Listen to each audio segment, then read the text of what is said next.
For today we're playing Avowed and on the ROG Ally. And we're playing at 1080p at a mix of medium and low settings. Or I guess the default settings the game gives you out of the box. Alright. Into the settings. And yeah, a mix of medium and low. FSR 3 is active as well by default, but I will disable it in a second. We'll go with that. And also, they have RT active by default as well, which is kind of crazy. Now the funny thing is on the side it says if you're using a handheld or a low power device, it is highly recommended to have this setting toggled off. So why is it on by default then?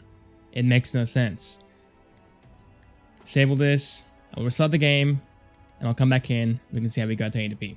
So with RT active, the game is pretty unstable at 1080p, it crashes a lot, and FPS wise it runs at around 20 FPS at the start and falls down to around 15. At 900p, it plays at 20 FPS on average without any FSR or any upscaling.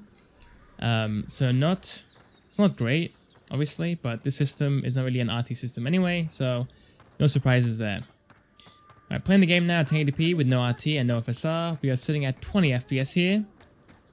Around, 6 FPS. I'm not even that. Like 4 FPS above RT pretty much. But it hasn't crashed yet, which is good. For the graphics, it looks fantastic. It is very sharp, looks very good. But like always, it is very overkill for the built-in screen.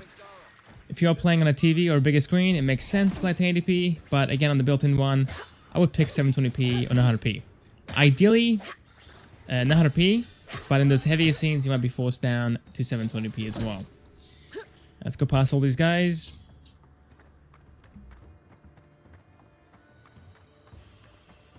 So you're coming out here, still 20 FPS with a bunch of stutters. It is basically unplayable. Let's back out, enable FSR 3, and try it again.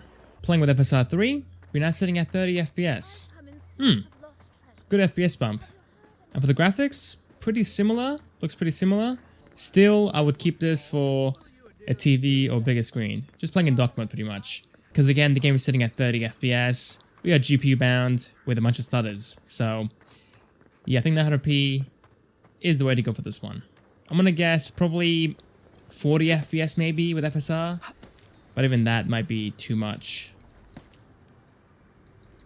Coming up here. For the stutters, it isn't as bad as before, but it's still happening, so keep that in mind. I think it's definitely far more playable, but not for everyone, that's for sure. I'm gonna die in here, man. There's too many enemies and I got no healing. Go away, dude. I'm out of here. 900p, no FSR 3. Let's see how we go now. I'm gonna guess probably the mid-20s. And maybe the low 30s even, but that's kind of unlikely. Coming into the game, and wow, pretty close to the 30s there. For the graphics, a bit softer, sadly, but honestly pretty good still for the built-in screen.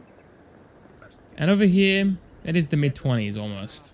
So I think we had around 17 FPS here at 1080p, and now we're sitting at the mid-20s. So a good jump for a small loss in sharpness. Now, it's not the most stable, of course. It does fall down into the low 20s, and the game does stutter as well. Keep that in mind. But it's definitely an improvement over 1080p.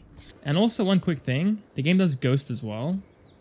If your FPS is too low, as you guys can see, my arm, it ghosts quite badly. So yeah, keep that in mind as well.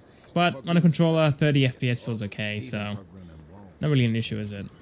Like Skyrim on the PS3 and 360, those were 30 FPS.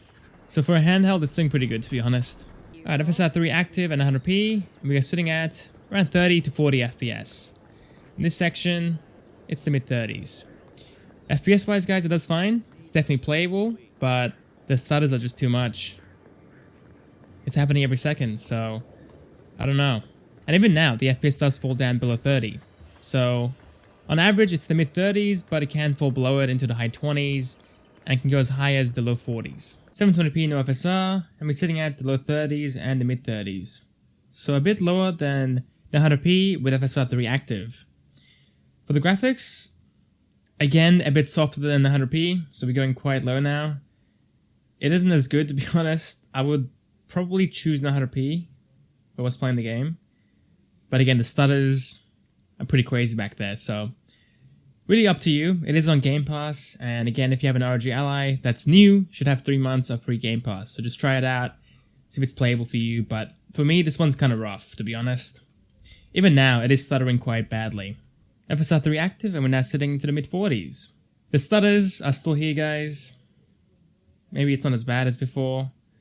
Yeah, actually, it does feel better than before, but again, it does stutter every few seconds, pretty much. So yeah, let's back out, cap the FPS to 30, and see how we go there. Because right now, we are sitting way above 30, so having that headroom might help us out with the stutters. Let's see how we go. And using 30 FPS here, let's see. Do we see any stutters? Yes, the game does stutter. And to be honest, it is as bad as before. So having a 30 FPS cap with extra headroom doesn't really help much. It is running as badly as the uncapped frame rate. So if you're playing the game and having a good time, just have it be uncapped, play at 40 FPS, and should be good enough, I guess. For me, this one's a skip, to be honest. It is not good enough, but if you find it playable, that's fine. So yeah, that's pretty much it, guys. Thanks for watching. Hope you guys enjoyed. I'll see you guys next time for the next video. See you guys there.